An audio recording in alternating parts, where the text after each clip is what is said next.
We start with developing news this morning. Santa Fe police are investigating a suspicious death. About 8:30 last night, dispatch got a call of a shooting on East Alameda. It's north of Monsignor Patrick Smith Park on Canyon Road at Calle Juanita. They tell us a Hispanic man in his late 40s was shot and killed. Police have detained a man they think is the shooter and are talking with him now.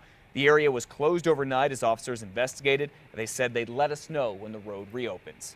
And Albuquerque police are trying to find the killer behind what they call a disturbing murder. Neighbors heard a commotion coming from a vacant lot on Utah near Zuni in Wyoming yesterday morning. Now later police found a woman dead there. They're not saying how she was killed, just that it left officers shaken.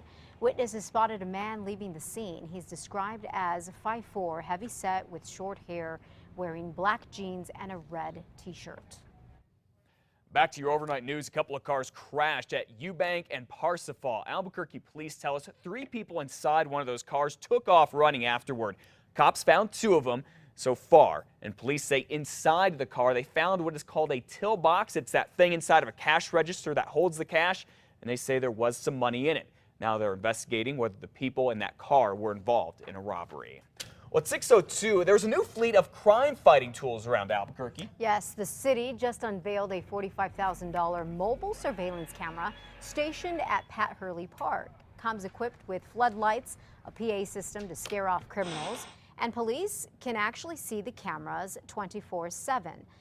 Police can watch video from hundreds of places around the city. In several private businesses, though, APD isn't always watching due to privacy concerns, unless there's a reason to. APD says there is a high demand for surveillance. City Councilor Ken Sanchez says neighborhoods actually want more cameras.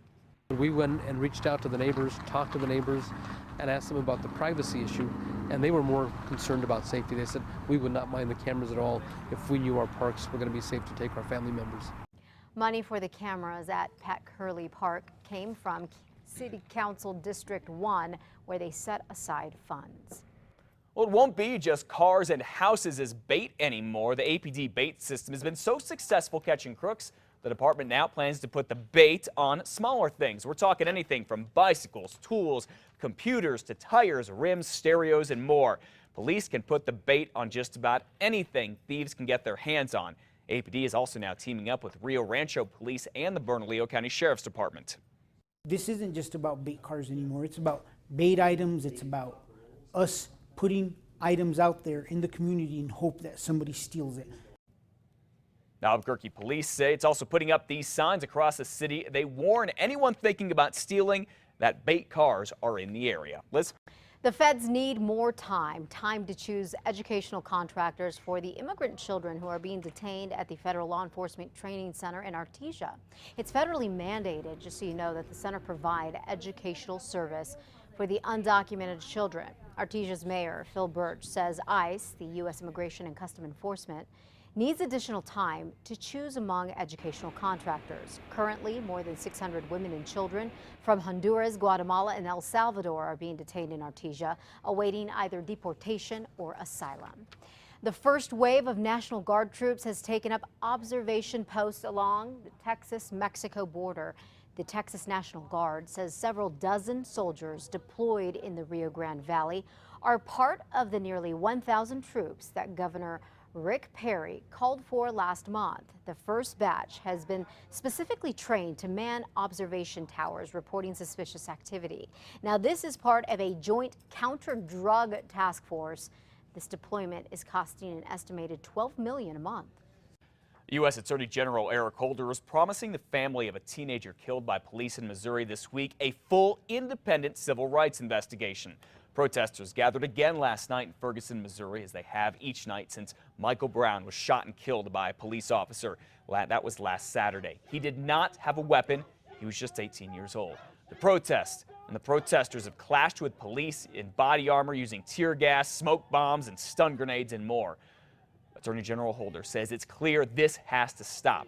Ferguson is a suburb of St. Louis. It's nearly 70% black and patrolled by a nearly all-white police force. State police are there now, and police there once again this morning are saying they're going to release the name of the officer who shot and killed the young man. Police said this earlier in the week, but they did not do it. We'll keep you updated. And protesters in several cities all around the country are showing their solidarity with the folks in Ferguson. This includes Albuquerque, where about 100 people gathered downtown last night. Hands up, don't shoot! Hands up, don't shoot! The Answer Coalition and many others gathered in front of APD's headquarters to protest the deadly shooting out in Missouri. Listen. I think here in Albuquerque, we can definitely relate to the struggle in Missouri, with Albuquerque being one of the highest rates of police shootings in the country. Meanwhile, President Obama is calling for peace and calm in Ferguson again after almost a week of violent protests and clashes with police. Liz? 6:06 is now the time. The Roswell Fire Department is using the popular Ice Bucket Challenge to help a girl with cancer, and her fight has gotten the attention of some big-time NFL players. Tony Romo. Well, how about that? About a month ago, the Roswell Fire Department called on the Dallas Cowboys and the Denver Broncos to take part in this challenge, and this week they heard back. Some of the NFL players accepted. The Cowboys are supporting the fight against ALS, and the Broncos are doing it just for Kinsey. Now, the Roswell girl was diagnosed with leukemia last year. She spent much of the second grade in the hospital after numerous surgeries. Her father, by the way, a lieutenant at the the Roswell Fire Department. Now, donations from the challenge will help pay for Kinsey's medical bills. The 9-year-old got to see the videos from these big-name athletes accepting the challenge recently. I'm thankful.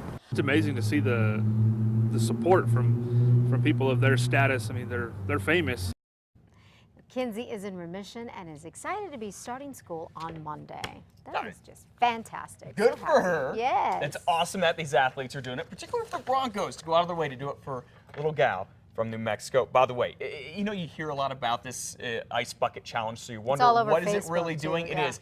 In the past 2 weeks, ALS says it's raised $4 million That is in awesome. 2 weeks. That's great. All right. Social media can be used for a good thing on occasion.